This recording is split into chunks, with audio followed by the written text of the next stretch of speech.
What's up guys, Houndish here, and today XUR is back in Destiny 2, and we've got Friday the 31st of July. Time is really flying by, man. It's summer.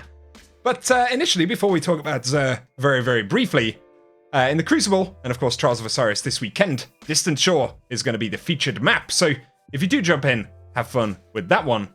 But otherwise, we'll talk about XUR for the weekend, so here he is in the European Dead Zone, down in the Winding Cove, up on the cliff. Pretty easy to find right here, and we'll see what he's got for us inside of D2, as well as D1 very briefly. So let's not mess about, man. What do we got?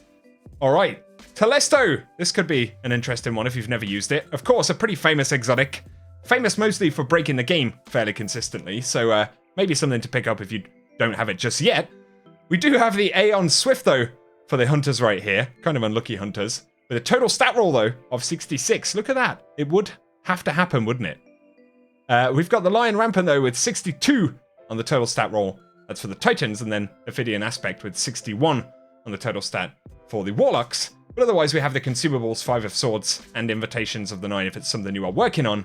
Plus, you can pick up the exotic engrams right here for chances at World Pool exotics with the kind of knockout system to help you have get stuff, that you haven't already had dropped. So, okay, for a better look at the inventory, Telesto comes with Unplanned Reprieve, and the fusion projectiles will attach and detonate with a delayed Void Blast. But then we also have Harbinger's Pulse, and multi-kills with the weapon immediately reload your equipped kinetic and energy weapons from reserves. So it is a very fun weapon, and of course, as we mentioned, it's had a tendency to break a few things in the game. Definitely something you should try out if you are a newer player.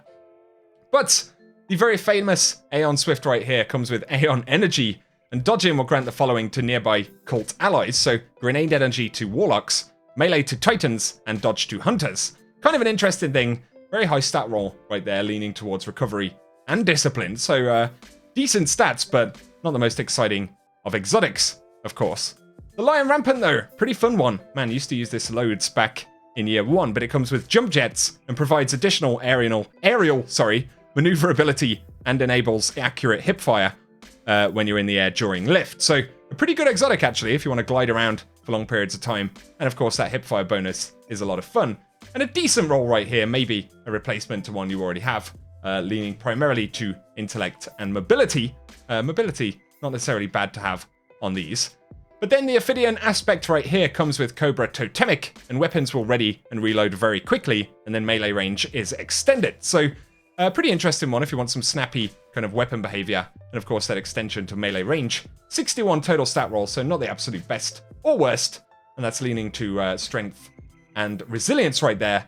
But otherwise, that sums up XUR in D2, guys, so let us know if he has anything useful for you right there. But in terms of D1, if you are collecting, he's got the Knucklehead Radar, a Year 1 Heavy Engram, Soros Regime, the Glass House, and Void Fang Vestments right there. So if you want to go hunt him down, you can if you're collecting stuff. But otherwise, there we go. Hope you found the video useful, guys, and if you have, a rating below is very much appreciated.